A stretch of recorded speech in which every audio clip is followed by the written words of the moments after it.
Ignition sequence start.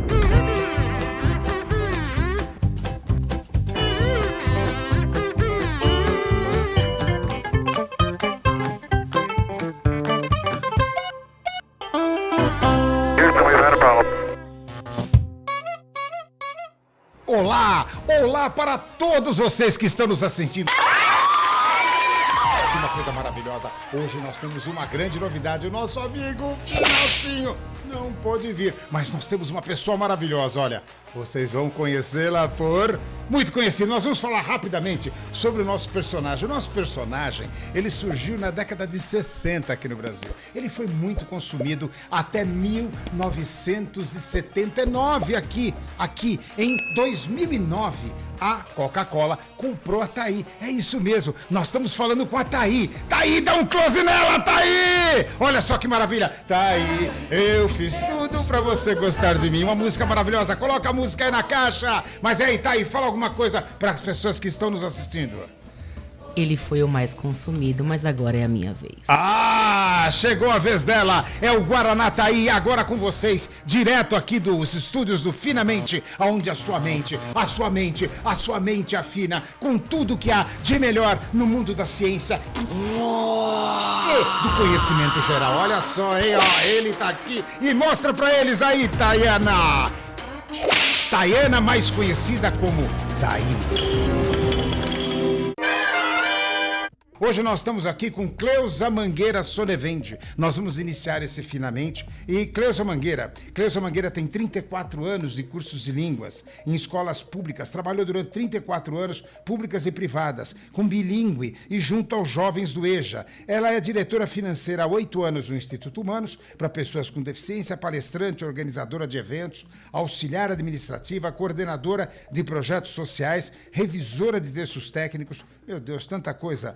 Tradutora de português e inglês-português, examinadora de avaliações escritas do BAC e língua portuguesa e países da América Latina, examinadora do Enem, Saresp, SAEB, Sistema de Avaliação e Educação Básica e Redação, professora de redação técnica para o secretariado, professora universitária da disciplina Psicologia e Desenvolvimento e da Aprendizagem na FINASSE e atualmente para o curso de Pedagogia. Tudo bom, professora Cleusa? Tudo bem. Me conta uma coisa, me fala uma coisa, e esse curso com essa especialidade em psicopedagogia que a senhora está iniciando agora na FINASSE, me conta um pouquinho sobre a psicopedagogia e a importância no mercado.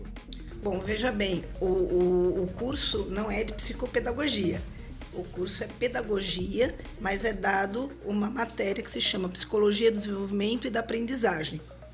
Aí é um curso que vai possibilitar, a maior parte, infelizmente ou felizmente, são mulheres, então vai proporcionar a essas alunas o aprendizado da psicologia, que era antigamente psicologia infantil, como trabalhar com as crianças dentro da sala de aula.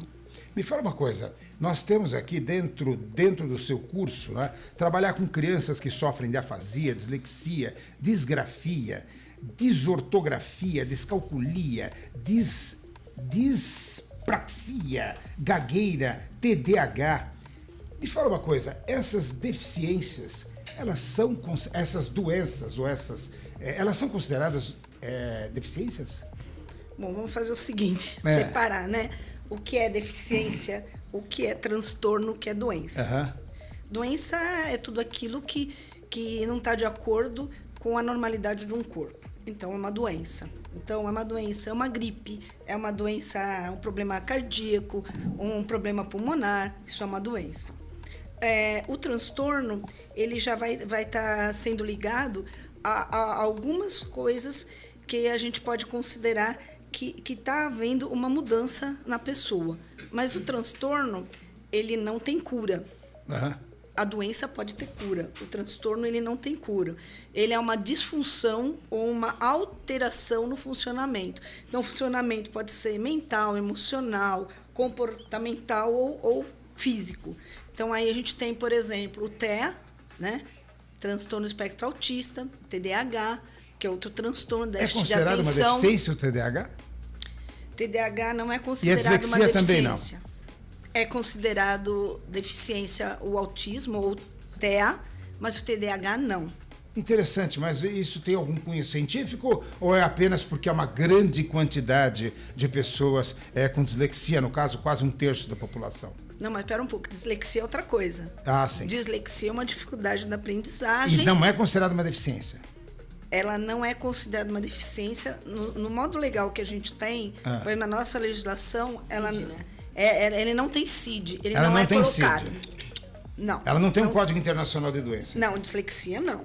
A dislexia, o que pode acontecer? Ela não tem cura, mas você pode, através de vários procedimentos pedagógicos, fazer uma melhora. Ele nasceu com dislexia, ele vai ter dislexia até o fim. Você não muda. Mas aquela criança, a partir do momento que um educador perceber que ela tem dislexia, ela vai poder direcionar. Porque é o seguinte, muitas coisas o professor faz como diagnóstico, mas nem tudo ele pode conduzir. Então, por exemplo, numa dislexia... Indica para o médico, então. Sim. Ou uma pessoa que seja especializada naquilo. No caso da dislexia, o que ele pode fazer? Ele vai passar como psicopedagogo. Dependendo se tiver mais alguma coisa além da dislexia, pode estar acompanhada com outros sintomas, aí pode ir para um psicólogo, um psiquiatra, aí depende da situação. Mas a dislexia em si, o que é? É você pegar e fazer aquela criança reconhecer as letras e associar. Uma maçã. O que é uma maçã? É um símbolo. Como é que eu escrevo a maçã? Eu tenho de reconhecer o M, o A, o C cedilha, o A. Quer dizer, a criança tem de saber aprender as letras. Então, o que é legal nisso? Massinha, escrever as letras várias vezes, com areia. Que elementos que você tiver que aquela criança possa construir e tocar. E ela realmente sentir, ela tem de saber o sentido do M e na mente dela tem de ter a simbologia. Maçã, macaco, mato, ela tem de sentir. A criança com dislexia, o problema dela é que ela não tem seria assim, ela não coloca, para ela não tem símbolo. A caneca e CANECA, ela não consegue conectar. Entendi. Então ela precisa de um treinamento. Isso demora? Lógico que vai demorar, não é uma coisa assim rápida, né? Mas a criança vai conseguir ir até a fase adulta escrevendo muito bem. Agora, Thaí, diga uma coisa. Nossa, Thaí, quantas coisas, hein? Quantas coisas. Eu fiquei assustado. Afasia, dislexia, disgrafia, desortografia. A pessoa não consegue escrever direito. Como é que funciona isso? Thaí, você tem alguma coisa dessa? Acho que não, né? Olha, eu não tenho, mas é um assunto que eu me aprofundo muito também. E eu tenho uma pergunta, professora. A gente observa que essas nomenclaturas, né, elas já vêm de muito tempo e a percepção das pessoas sobre elas não são tão compreensíveis. O que é deficiência, o que é déficit, o que é transtorno. Como que a gente trabalha isso até para esse público que os pais, os cuidadores, os tutores e até as próprias crianças, que não os profissionais nessa compreensão? Tem uma nova abordagem hoje em dia? Bom, olha, primeiro assim, a legislação ela é muito clara assim. Vamos ajudar a todas aquelas crianças que tenham qualquer tipo de transtorno, principalmente na área educacional. Aí a educação diz o seguinte, vamos dar acompanhamento para essa criança, vamos colocar num período de contraturno uma sala especial, né, AE, um atendimento especializado, e vamos colocar um profissional naquele período contrário para isso. E a criança, pela legislação, ela tem de ficar numa escola que tenha alunos no regular. Ela vai participar no regular, porque é uma maneira dela estar se interagindo com os outros. E no contrafluxo, ela iria ter essas aulas especiais, entre aspas. Até pela educação inclusiva, né? Pela inclusão, pela socialização dessa criança. É isso, só que tem aquela coisa. No Brasil, a gente consegue isso 100%. Era isso que eu ia falar, professora. São as famosas salas multifuncionais, né? Agora me responda uma coisa, há um déficit muito grande de salas multifuncionais, não só no Estado, como também nas escolas particulares, também com equipamentos que devem fazer parte dessas salas. Fala um pouquinho sobre isso. Bom, essas salas teriam-se um custo médio, com todos os materiais que se considera adequado, e isso pensando no que o governo, né, coloca, teria um custo mais ou menos de uns 35 mil. Uma escola particular, dificilmente ela colocaria uma sala dessa disponível Não só pelo valor, mas porque ela tem uma minoria de crianças com esses déficits que precisaria dessa escola, desse tipo de tratamento diferenciado. E a outra coisa é o seguinte, a gente nem sempre tem profissionais qualificados no Brasil todo. Sim. Então você tem, assim, no Brasil, em termos de professores, a gente tem o quê? 94,5% mais ou menos de professores da rede privada, particular, estadual e da prefeitura. Você tem um índice muito grande de pessoas não qualificadas para estar ali. Daí vem a importância, inclusive, né, de profissionais como você nessa nova formação, né? Exato. E falando nisso, me fala como é que está sendo a experiência com essas jovens professoras que estão fazendo o curso especificamente aqui na FINASSE. Bom, agora está no início, né? Mas eu acho muito gostoso você dar aula para pessoas que queiram aprender. E a outra coisa é o seguinte, são pessoas voltadas para um público diferenciado, é uma nova maneira de você enxergar, né, essas crianças. Você não tem mais aquela criança bonitinha, que vai ficar quietinha, que tem uma alta disciplina. Esquece tudo isso. Você tem 15, 20, 30, 40 crianças que o profissional ele tem de estar olhando tudo, observando tudo e sendo uma pessoa que tem um pensamento muito forte, principalmente com a parte psicológica. E cada criança que vem, você tem um pai, uma mãe, outros pais, outras mães, outros padrastos, madrastas. Você tem famílias e famílias englobadas naquela criança. É que o importante é estar observando aquela criança, principalmente quando ela está com seus 5 anos até os 8, porque há algumas manifestações. E aí você consegue pegar e ter um diagnóstico o mais adequado possível, mas pelo menos o professor fazer indicação. Porque o diagnóstico quem vai dar é um psicopedagogo, dependendo da situação é um neurologista, um psiquiatra, né? E outra coisa, dependendo da situação é que essa criança vai ter de tomar medicamento. Então o professor, No caso da Ritalina, no TDAH, etc. Sim, no caso da Ritalina, quando a pessoa percebe que a criança ela é a famosa elétrica, né? Então ela é terrivelmente elétrica. Não tem concentração, é inteligentíssima.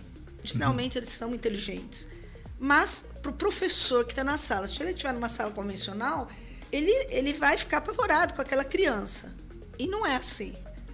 Ela tem de observar e passar para outro profissional para que ele faça esse acompanhamento. O remédio também não é dado uma quantidade absurda. E a Ritalina e outros medicamentos, que a Ritalina é mais conhecida, não pode ser algo em exagero, porque senão você pega uma criança que vai dormir na sala de aula. E nem o pai pode medicar por conta própria. Maravilhoso. Só um minutinho que agora a gente vem nos momentos do merchandising. E para fazer o nosso merchandising, me diga uma coisa, minha querida Thaí. Fala uma coisa, Thaí não está pagando nada, hein? Coca-Cola não está pagando nada aqui. Mas olha só, é a nossa querida apresentadora que está aqui nesse momento maravilhoso, substituindo quem? FINASSE! Olha lá, estamos com saudade já de você, meu querido. Mas vamos lá, para você assistir todo esse programa, basta você entrar, todas, tá, já me passaram aqui a informação, olha só que bonito, olha só que maravilha que tá aqui comigo, olha só. Todas as sextas-feiras, a partir das 12 horas, você tem um vídeo novo no canal www.finasse.com.br www.finasse.com.br. E fala aí, minha querida Thaí, diga aí para as pessoas que querem aí estar enviando cartas não é pombo correio, o que vão mandar para você, falando com você, quem pode entrar em contato com você? Também aí pelo site da Finasse, Thaí, no contato? Pelo site da Finasse, pelas nossas redes sociais. E tá aí agora esse novo personagem maravilhoso que tá aí substituindo o Finassinho, pelo menos temporariamente, mas daqui a pouco vão estar os dois sentados aqui representando a Finasse e dando todo esse apoio pro professor Dudu. Obrigado, tá aí. Vamos lá. No Brasil, as dificuldades de aprendizagem são consideradas deficiências. E na legislação, existem benefícios, professora? Esse eu separei, né? Porque é o seguinte, os benefícios são para algumas situações e depende da gravidade, tá? No caso do transtorno espectro autista. Benefícios. Primeiro, ele é reconhecido como uma deficiência desde 2012. O tratamento médico pelo SUS, gratuito. Ele tem de ser incluído na sala de aula, né? Ele tem de participar da educação inclusiva, portanto, ele tem de ter um tratamento diferenciado, né? Que também a gente já falou. E ele tem o direito ao LOAS. Assim que detectado, né, o diagnóstico, essa família tem o direito ao LOAS. O LOAS é uma ajuda de um salário mínimo, tá? Tem isenção de impostos, tem estacionamento preferencial, passe livre em metrô e ônibus, cobertura de plano de saúde. O plano de saúde tem de aceitar. Mas isso está havendo muita guerra aí nisso no momento, né? Mas a lei diz que ele tem direito. Mas está tendo muito caso jurídico. Tem sim. E ele também tem assistência jurídica gratuita, tem isenção no caso, né, na compra de veículos, os familiares. Agora, se ele for uma pessoa com TEA que pode dirigir, ele também tem isenção. A gente anda acompanhando. No caso de veículos, todos os graus de transtorno de espectro autista ou isso está em discussão ainda? Bom, na legislação não se põe os graus, tá? Mas o governo quer colocar os graus. Mas a gente está percebendo, segundo alguns despachantes, né, até conhecidos, que a coisa está diferente. Eles estão querendo que se coloque o grau. É isso mesmo. A senhora vê uma bolha aí, porque estamos falando praticamente, daqui a pouco, 1/3 da população, que os casos diagnosticados de transtorno do espectro autista, especialmente, estão crescendo imensamente. A senhora vê a possibilidade de uma bolha aí, dentro, no caso do benefício de prestação continuada, o BPC? É um risco porque, por exemplo, se a gente pegar uma criança que se reconheça que tem autismo com 2, 3 anos... Vai ter o resto da vida. Vai se pagar o resto da vida. E as pessoas estão vivendo cada vez mais. Então, pode se criar um problema no futuro. E cada vez mais você tem trabalho formal, uma quantidade bem menor. Quem que vai segurar tudo isso? Não, o governo vai ter de algo que está aí que organizar. É um cenário complicado, né, professora? O que ele pode fazer? Agora, é o seguinte, a gente não tem um aumento de casos. Não, tem diagnósticos. É que antes não havia diagnóstico. Isso é muito importante. Hoje se tem diagnóstico. Pessoal, isso é muito importante, você que está assistindo, tá? Ninguém está vendo, houve um aumento. Não houve nada. Tem as teorias da conspiração que dizem, são os alimentos que estamos consumindo, não tem nada a ver isso. É que antigamente não havia o diagnóstico correto, né, Thaí? Sim, na verdade, no mundo da educação, a gente observa que tem muitos mais relatos de crianças diagnosticadas, né? Há, por acaso, alguma coisa que contribui com esse aumento, tecnologia talvez, ou alguma coisa social que possa ter levado a isso, um aumento de número de crianças diagnosticadas com esses transtornos? Boa pergunta.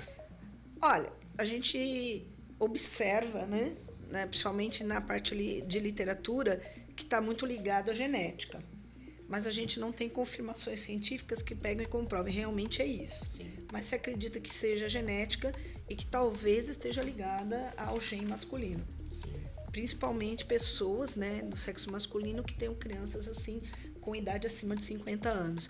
Mas não é algo assim, é certo, tá correto, tá lá, é verdade? Não, ainda não. E há também alguns relatos de pessoas adultas, né? Também. Alguns, por exemplo, pessoas famosas que eu sim, tenho visto, que sim. já grandes, já adultos, formados, com família, enfim, que foram diagnosticados com essa... E que tiveram comportamento, sofreram praticamente durante a vida toda. Sem se identificar. A gente tem um problema sério na educação, que é o seguinte, quando o professor falou da dislexia, em mais de 30 anos aí de magistério, quantas crianças não passaram por todas as redes e no Brasil nós nem sabíamos da existência dessa dificuldade de aprendizagem. A senhora mesmo, no início da sua carreira. Né? Eram reprovadas. A senhora mesmo, né? Como eu falei, no início da sua carreira eram reprovadas. Nós não sabíamos nem o que era isso. Ele via espelhado, a criança não prestava atenção em nada. Não, exatamente. As pessoas consideravam essas crianças como distraídas, sem atenção, indisciplinadas, exato. Então, assim, isso não é só no Brasil, vários países aconteceu isso. Só que eu digo o seguinte, aqui no nosso país, até a psicopedagogia, ela ainda tá correndo um risco porque ela ainda não, ela existe, mas ela não é reconhecida. Então ela tá entre a educação e a saúde. Ela não tem assim uma posição real. O reconhecimento dela está sendo muito difícil. E é uma ciência que está dentro da pedagogia e dentro da psicologia. Ó, que interessante, estamos falando com a psicopedagoga Cleusa Mangueira. A senhora veio de professora também e agora do curso de pedagogia aqui da FINASSE, né? Eu já perguntei, olha, ser professor hoje não é fácil, hein, professora? Porque tem uma variedade enorme, tem que ter um conhecimento de diagnósticos, conhecimento para encaminhamento médico, etc. Ou seja, hoje está se tornando científica a coisa, né? Sim, sim. É que as pessoas são cada vez mais diferentes. Mais diversas, Você né? tem uma tecnologia aí que muitas vezes uma mãe, né, vai lá, vou dar uma olhadinha lá na internet, vou lá, e ela começa a fazer autos diagnósticos, coisas do tipo, e não é por aí. O que a senhora recomenda para as mães? Isso é importante para as mães. Aí você que está em casa, de repente começa a perceber um comportamento não tão convencional. O que é que a senhora recomenda? Olha, a primeira coisa, quem tem mais do que um filho, jamais comparar. Cada criança é uma criança. Toda criança é diferente. E todo desenvolvimento de uma criança é diferente do outro, tá? Tanto como mãe quanto como professor. Elas são diferentes. Cada uma tem o seu ritmo, tá? Só que o que acontece? A gente percebe, por exemplo, exclusivamente nas crianças com TEA, há comportamentos muito semelhantes. Então, elas se afastam do grupo, elas não se socializam com facilidade, são crianças organizadas em alguns aspectos, em outros não. Às vezes, elas são extremamente conhecedoras de assuntos que ninguém se interessa, mas que é o universo dela, né? Então, ela tem aquele autoconhecimento. Então, tem uma criança lá que é louca por dinossauros. Então, tudo que você falar com ela sobre dinossauro, ela sabe de tudo. A outra sobre futebol. E assim vai tem diversificando. Que é o hiperfoco. É o Então, hiperfoco. cada criança pode fazer isso. Mas, por exemplo, pode ser uma criança que não tem a TEA e tem um conhecimento específico em algo. Então, pode se confundir. E como também a gente não pode exigir... Ou um gosto, né? Ela gosta simplesmente daquilo. Você não pode exigir que toda criança seja falante. Ou que toda criança goste de ficar com todas as crianças. Senão eu fico limitando o meu universo. Né? E outra, a gente tem crianças tímidas. Não necessariamente a timidez quer dizer que ela tem TEA. Isso era uma pergunta que eu queria fazer, inclusive, professora. Talvez, assim, existe muito aquele negócio. O meu filho, ele é menos comunicativo, ele não tem tantos amiguinhos, ele já tem algum problema. Né? A gente percebe que talvez muitas pessoas rotulam as crianças. Como que é isso? Não, elas rotulam mesmo. Elas rotulam, não tem como. O ser humano faz isso, ele rotula e, infelizmente, a gente tem lá de pequeno, já iniciar a respeitar o outro. E um trabalho com os pais também, né? Sim, o pai também. Porque o pai tem uma dificuldade de aceitar quando ele tem qualquer diagnóstico, de qualquer tipo de transtorno. E assim, tanto os transtornos quanto as dificuldades de aprendizagem, nenhuma tem cura. E eu imagino que isso seja hoje uma temática bem explorada dentro das reuniões dos responsáveis. Exato. Né? Elas não têm cura. O que a gente tem é o quê? Melhorar. Só isso. Ela melhora, ela vai através de ou físio, dependendo da situação, fisioterapia, psicólogo, psiquiatra, neuro. Todo esse universo trabalhando em conjunto vai assim, ajudar aquela criança ou aquele adolescente, se for, né, se souber mais tarde, a ter assim a possibilidade de fazer tudo sem ficar dependendo. Mas autonomia, né? Autonomia, o importante qualidade de vida. O importante está é que aqui na FINASSE as pessoas que fizerem os cursos aí que é, no caso de pedagogia, já saem com essa formação, com esse comprometimento, com essa análise, podendo dar, eu diria, uma melhor qualidade de vida para esses pais, indicando, ou seja, aqueles professores com consciência, aqueles professores que vão cobrar a administração da escola por uma sala multifuncional melhor, com equipamentos, etc., para poder integrar essas crianças à sociedade também.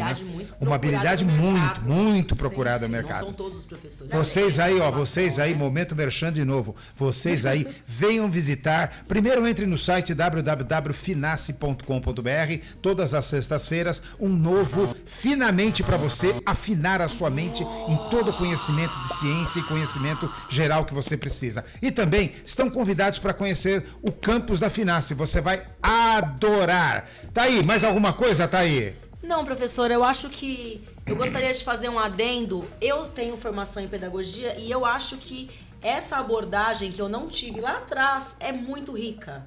É muito rica. Acho que esses novos olhares, né, para a educação, para essas crianças, e não são todos os locais que a gente encontra a possibilidade de ter uma abordagem diferenciada. Então, parabéns pelo seu trabalho, parabéns aí pela sua trajetória, pelo seu estudo, e é isso. E agora, professor, aquele momento maravilhoso, o momento do sonho tá aí. Sonho. Agora o Finacinho, o Finacinho comia todos os sonhos dos bastidores. Ainda bem que eu sou bela. É, bela, e me parece também que não come todos os sonhos. Então vai sobrar mais pro Duda! Olha lá, vamos lá, professor, eu vou servir um sonho. Se você não quiser comer, deixa de lado que eu como o seu depois. Olha que longe. Vamos lá. Então vamos lá, professora. Esse momento do sonho, primeiro para a Thaí, tá aí. Eu não dava pro Finacinho, ele mesmo se servia. Mas agora, professora, esse momento do sonho é um momento muito interessante e especial. O momento do sonho, além de delicioso e maravilhoso, um dia a gente vai pegar e vai fazer o merchan da padaria. Mas é o momento, professora, que a gente levanta qual o seu sonho para o segmento, para as pessoas, para as mães, para os pais, para as crianças, para o mercado, enfim. É difícil isso. Para todos eles é difícil. Eu acho que assim, se a gente tiver professores mais conscientes, qualificados, a gente consegue fazer com que essas crianças sejam adultos independentes, com autonomia e principalmente úteis para a sociedade. Quanto aos pais, olha, muita paciência, porque o pai se choca com as situações. 75% dos pais abandonam as mães, né, professora? Sim. Interessante. E há casos que chega a 86%, dependendo 86% dos pais abandonam as mulheres. Uau. Entendeu, gente? Olha aí, hein? Por isso como a pode? importância também do trabalho com os pais, né? Exatamente, a escola conscientização. inclusiva também para a família. Sim. E assim... E não tem classe social, né, professor? Isso não é uma questão de classe social. Seja pobre, rico, médio, tá todo mundo abandonando. E assim, voltando lá para os pais, consciência. Consciência, porque são os filhos deles, né? E esse pai, ele tem de perceber que é uma vida que tem ali na mão dele, que é uma vida diferente. É diferente. Ela é diferenciada. Agora, vou tirando aí de um filme legal que eu passei para as minhas alunas, toda criança é especial. Toda criança é especial. Toda criança é especial. E não usar o especial de modo inadequado, que hoje não se usa mais, tá? Criança com deficiência. Eu já contesto educação especial. Sim. Que eu acho que educação especial também não estaria correto. Mas na nossa legislação é educação especial. Nossa, falamos aqui com a professora Cleusa Mangueira Sonevende, psicopedagoga, professora de inglês, professora de português e agora que está dando curso aqui de pedagogia na Finace. Tá aí, mais alguma palavrinha, tá aí? Estamos encerrando o momento final. Agradecer e parabéns pelo seu trabalho. Primeiro programa com a Thaí. Eu fiz tudo pra você gostar de mim. E você gosta ou não gosta? Gosta. Muito. Professora, muito obrigado. E você, até a próxima semana com mais um quê? Finamente com o professor Duda e aqui a Thaí e os maravilhosos convidados que passam por aqui. Um beijão no coração e até a próxima semana com um Finamente.